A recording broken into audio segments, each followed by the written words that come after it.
นองชาติหาจะเอาดอจูบมกอีอมเจ้าảnh có một cái lắp cặp nga mẹ nông cha tay vậy sao ôn sùn lạnh សុំទោសណាមិញ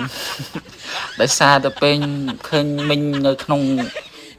TikTok ហើយចូល comment ខ្ញុំទៅចាប់អារម្មណ៍ហើយឃើញក្មេងស្អាតដល់ឥឡូវកុំខឹងក្មួយអីបើឃើញតំណងចេះតែចង់ភ្លុកហៅអូនឥឡូវបានកុំមាត់ប្រយ័ត្នគេឃើញល្បីខ្មាស់គេខ្ញុំអត់ចង់ល្បីក្នុងសង្គម TikTok សង្គម social media យើងបញ្ចប់គ្នាតែប៉ុណ្្នឹងទៅបានហើយព្រោះមកពីមិញនឹងប្រើកម្មវិធី edit ពេក